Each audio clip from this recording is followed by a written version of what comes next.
చాలా సంతోషించాడు వాయుదేవుడు. అప్పుడు బ్రహ్మదేవుడు అన్నాడు, ఈ వాయువు గొప్పతనం ఏమిటో తెలుసా? అశరీరం శరీరేషు వాయుశ్చరతి పాలయన్. ఈ వాయువుకి శరీరం లేదు, కానీ ఈయన అన్ని శరీరాల్లోకి వెళ్ళి శరీరాల్ని నిలబెడుతుంటాడు. వాయు ప్రాణ సుఖం వాయు వాయు సర్వమిదం జగత్ వాయునా సంపరిత్యక్తం న సుఖం విందతే జగత్. వాయువే సుఖం, అందుకే కదండి ఇది పెట్టారు. వాయువే సుఖం, వాయువే ప్రాణం, వాయువే సర్వమిదం జగత్. వాయువే ఈ లోకం, లేకపోతే వాయువు లేకపోతే ఏం లేవు. అందుకని ఆయన అంత గొప్పవాడయా.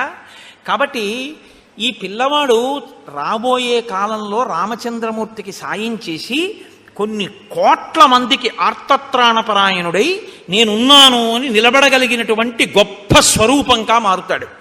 అమిత్రాణం భయకరో మిత్రాణం అభయంకర.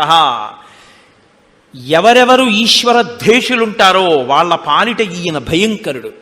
ఎవరు ఈశ్వరుణ్ణి ఆరాధిస్తారో వాళ్ళ పట్ల అభయంకరుడు, వాళ్ళ కోరికలు తీరుస్తాడు. కాబట్టి మీ తేజస్సులు ధారపోయిండి అన్నాడు. అంటే వెంటనే ఇంద్రుడు ఒక వజ్రాల మాల తీసి ఆయన మెడలో వేసి, ఇక ముందెప్పుడూ నా వజ్రాయుధం ఈయనని చెనకదు, నా వజ్రాయుధానికి ఆ శక్తి ఉండదన్నాడు. వెంటనే చతుర్ముఖ బ్రహ్మగారు అన్నారు, నా బ్రహ్మాస్త్రము ఈయన్ని కట్టదు అన్నారు. వెంటనే వరుణుడు లేచి అన్నాడు, ఈయనకి రోగం అన్నది రాదు, ఈయన ఎంత యుద్ధం చేసినా బడలిపోడు, నీటి ఎందు పడినా ఈ పిల్లవాడికి మృత్యువు రాదు. యముడు అన్నాడు, యమదండం ఈ పిల్లవాని ఎందు పనిచేయదు, కాబట్టి నేను ఇతని ప్రాణములను ఉగ్గడించలేను. విశ్వకర్మ అన్నాడు, నేను ఈ లోకంలో అస్త్రములను శస్త్రములను నేనే రూపకల్పన చేశాను. ఈయన మీద ఎన్ని బాణాలు, ఎన్ని అస్త్రాలు, ఎన్ని శస్త్రాలు వేసినా ఈయన్ని ఎవ్వరూ కట్టలేరు, నేను చేసినవేవి ఈయన మీద పనిచేయవు అన్నాడు. కుబేరుడు ఆయన ఒంటికంటివాడు, పార్వతీదేవి యొక్క అధరం వంక చూడకూడని చూపు చూసినందుకు ఒక కన్ను మెల్లకన్ను అయిపోయింది ఆయనకి. కాబట్టి ఆ కుబేరుడు ఒంటికంటివాడు, ఆయన కూడా ఆయనకి వరం ఇచ్చాడు, నా యొక్క ఆయుధం నీ మీద పని చెయ్యదు అని. కాబట్టి ఇప్పుడు దేవతల యొక్క ఆయుధాలు ఏవీ కూడా ఆయన మీద పని చెయ్యవు. దేవతల ఆయుధాలే పనిచేయవంటే ఇంకా మనుష్యుల ఆయుధాలు అసలు పనిచేయవు. అసలు పుట్టిన రోజునే పుట్టిన ఒక 2 గంటలకి ఈ బ్రహ్మాండములలో ఎవ్వరూ కూడా నిగ్రహించలేనంతటి శక్తి సంపన్నుడైపోయాడు ఆయన. ఇప్పుడు ఆయనని కట్టగలిగిన వాడు, ఆయన్ని పట్టగలిగిన వాడు లోకంలో లేడు. అంతటి బలపరాక్రమములు, అంతటి బుద్ధి వైభవము ఉన్నవాడు. సూర్య భగవానుడు అన్నాడు, నాలో కొంత తేజస్సు ఈయనకి ఇచ్చేస్తున్నాను, అంతటి తేజోమూర్తి. నేను ఈయనకి గురువునవుతాను, గురువునై విద్య నేర్పుతానన్నారు. ఎంత గొప్పగా నేర్చుకున్నారో తెలుసా అండి. సూర్యుడి వెంట వెళ్ళి విద్య వినడం కష్టంగా ఉందని అస్తాద్రి మీద పూర్వాద్రి మీద రెండిటి మీద 2 కాళ్ళు వేసి సూర్యుడు తిరుగుతుంటే సూర్యుడితో పాటు ఇలా తల తిప్పుతూ విన్నారు. ఇలా స్పాండలైటిస్ ఉన్న వాళ్ళు ఎక్సర్సైజ్ చేస్తారా ఇలాగా, అలా ఇలా తల తిప్పుతూ వేదం వినేశారు ఆయన సూర్యభగవానుడి దగ్గర. అసలు హనుమస్వరూపం లాంటి స్వరూపం లోకంలో ఉండదు. అంత గొప్పవాడైపోయాడు. చిన్న పిల్లవాడైనా ఆ పిల్లవాడిని ఋష్యాశ్రమాల్లో వదిలిపెట్టారు. వదిలిపెడితే ఒంట్లో విపరీతమైన బలం, ఏం చేస్తాడు ఆయన? ఏదో అల్లరి చెయ్యాలి, ఎందుకు సృక్కులు స్రవాలు విరిచేయడం, అగ్నిహోత్రం చేసుకుందాం అనుకున్న వేదులు తిరగేసేసేయడం, తెచ్చుకున్న పూలదండలు తింపేసేయడం, వాళ్ళు మడిబట్టలు ఆరేసుకుంటే చింపి ముక్కలు చేసేయడం, ఇలాంటి పనులన్నీ చేస్తే అది చూసినటువంటి ఋషులు అన్నారు, ఇప్పుడు ఈ పిల్లాడికి ఇంత బలం అవసరం లేదు, ఎదర ఒకానొకప్పుడు అవసరం వస్తుంది ఈ బలం. అప్పటి వరకు ఈ పిల్లాడికి ఈ బలం ఉంటే మమ్మల్ని బతకనివ్వట్లేదు, అల్లరి చేస్తున్నాడు, కాబట్టి కోపం తెచ్చుకోలేదు, వీడికి అవసరమైనప్పుడు ఇద్దాం ఆ బలం. అప్పటి వరకు శేపురేనం రఘుశ్రేష్ఠ నాతి క్రుద్ధాతి మంజవ యదాతే స్మర్యతే కీర్తి తదాతే వర్ధతే బలం. అప్పటి వరకు ఈ పిల్లవాడి బలాన్ని ఈ పిల్లవాడు మరిచిపోతాడు, అందుకని ఈయనకి గుర్తుండదు. కాబట్టి తను బలం లేని వాళ్లే ఉంటాడు పైకి. ఒకానొకప్పుడు ఈయన కీర్తిని స్మరిస్తారు, కీర్తిస్తారు ఒక ఆయన. ఆ కీర్తించినప్పుడు ఈయనకి జ్ఞాపకానికి వస్తుంది. జ్ఞాపకానికి వచ్చిన తర్వాత ఇంకా ఆయన్ని పట్టుకోగలిగిన వాడు ఉండడు. లోకంలో ఓ పిచ్చి మాట ఒకటి ఉంది, హనుమకి తన బలం తను గుర్తుండదండి, మనం గుర్తు చేయాలంటూ ఉంటారు. ఎప్పటికీ కాదు ఆ శాపం. చిట్ట చివర కిష్కింధకాండ చివరలో జాంబవంతుడు స్తోత్రం చేశాడు, అక్కడతో పోయింది ఆ శాపం. ఆయన్ని స్తోత్రం చేస్తే ఆయనకి గుర్తొచ్చేసింది, గుర్తొచ్చేసి 100 యోజనములు దాటి వెళ్ళిపోయారు. అప్పటి వరకే, అంతేకాని ఇప్పటికీ మనం ఏదో గుర్తు చేస్తే తప్ప గుర్తురాని అమాయకుడు ఆయన అనుకుని మనం ఏదో పెద్ద గుర్తు చేసే ప్రయత్నంలో ఉన్నట్టు పిచ్చి పిచ్చి వేషాలు వేయకూడదు ఆయన దగ్గర. ఇప్పుడు ఆయన పూర్తి శక్తివంతుడే. ఇప్పుడేమిటి, ఎప్పుడో కిష్కింధకాండ చివరి నాటికే ఆయనకు ఆ శక్తి వచ్చేసింది. కాబట్టి అంత గొప్ప స్వరూపం కలిగినటువంటి మహానుభావుడు హనుమ.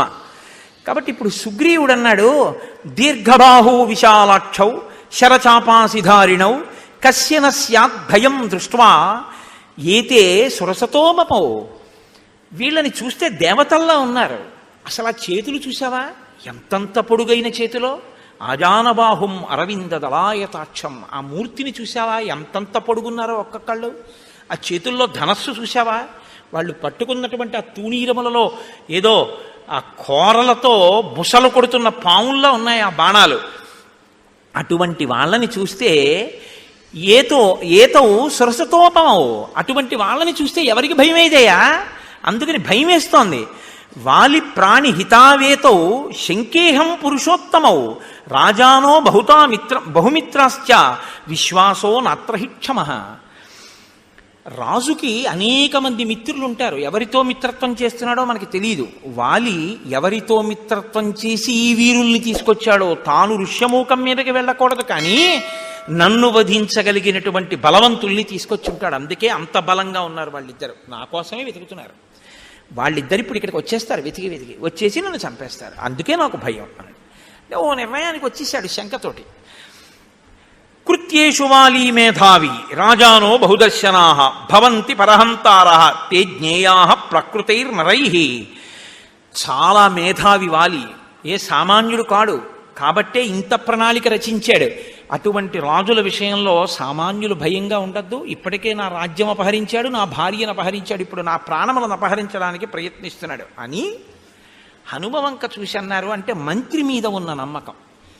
ఎందుకు అలా భయపడతావు, లఘుచిత్తతమాత్మానం అంటున్నావు కదా, ఒక పంచి నువ్వు వెళ్ళి అడిగిరా, నువ్వు కనుక్కురా. అసలు మనం భయపడవలసిన అవసరం ఉన్నవాళ్ళు, భయపడవలసిన అవసరం లేని వాళ్ళు నువ్వు వెళ్ళి విచారణ చేసిరా. అంటే ఆయనకి హనుమ మీద అంత నమ్మకం రాజుకి. నలుగురు సచివులున్నా మిగిలిన వాళ్ళకి బాధ్యత అప్పచెప్పలేదు. ఎందుకంటే అవతల వాళ్ళు టక్కరితనంతో సుగ్రీవుడి దగ్గరికి రావడం కోసమే తిరుగుతున్న వాళ్ళైతే, వెళ్ళి అమాయకంగా మాట్లాడిన వాళ్ళైతే వాళ్ళని తీసుకొచ్చేసాడు అనుకోండి, సుగ్రీవుడి దగ్గరికి అయిపోయింది అంతే కథ.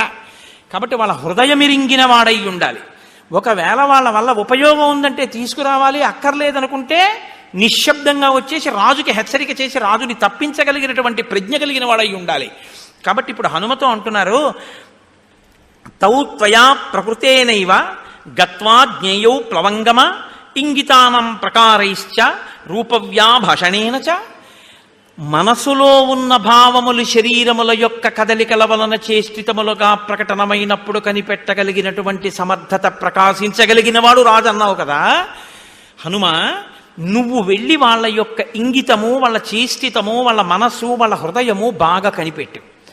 లక్ష్యస్వ తయోర్భావం ప్రహృష్ట మనసౌ యది విశ్వాసయన్ ప్రశంసాభి ఇంగితైశ్చ పునఃపునః. మళ్ళీ మళ్ళీ మళ్ళీ మళ్ళీ వాళ్ళని పొగుడు, వాళ్ళ మనసుకి నచ్చేట్టు మాట్లాడు. అప్పుడు వాళ్ళు నీ యందు స్నేహం కలిగి, నీ యందు ఆర్ద్రత కలిగి వాళ్ళ మనసు బయట పెట్టేస్తారు. బాగా తెలుసుకో. కానీ నువ్వు వాళ్ళతో మాట్లాడేటప్పుడు మాత్రం ఏం చేస్తావో తెలుసా, నువ్వు నా వైపుకుండేటట్టుగా చూడన్నాడు. ఎందుకని? లోపల ఆతృత ఆపుకోలేడు.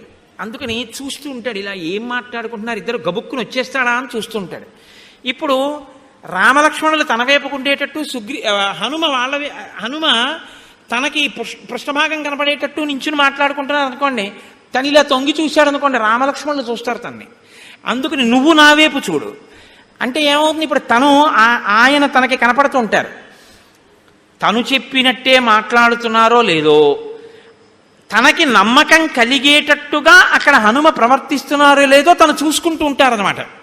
అందుకని నువ్వు అలా నాకు ఎదురుగుండా కనపడాలి సుమా, నాకు నువ్వు కనపడేటట్టుగా నిలబడి మాట్లాడు తప్ప వాళ్ళు నాకు కనపడేటట్టుగా మాట్లాడకు. అలా నిలబడి వెళ్ళినప్పుడు అలా నిలబడి మాట్లాడు. ఎంత జాగ్రత్త తీసుకున్నాడండి, ప్రాణం మీదకి వచ్చింది అనేటప్పటికీ ఇన్ని జాగ్రత్తలు వస్తాయిలా ఉంది. మమైవాభిముఖం స్థిత్వా పృచ్ఛత్వం హరిపుంగవ ప్రయోజనం ప్రవేశస్య వనసస్యాస్య ధనుర్ధరౌ. అసలు ధనస్సులు పట్టుకున్నటువంటి వాళ్ళిద్దరూ తాపసుల వేషంలో ఈ అరణ్యంలోకి ఎందుకు వచ్చారో నువ్వు కనుక్కురా అన్నాడు. మీరిప్పుడు హనుమ యొక్క ప్రజ్ఞ చూడాలి. ఇప్పుడు ఆయన బయలుదేరుతున్నారు. ఒక్క దూకి ఆయన రామలక్ష్మణుల దగ్గరికి వెళ్ళిపోగలరు. వెళ్ళిపోయారనుకోండి, సుగ్రీవుడు భయపడిపోతాడు.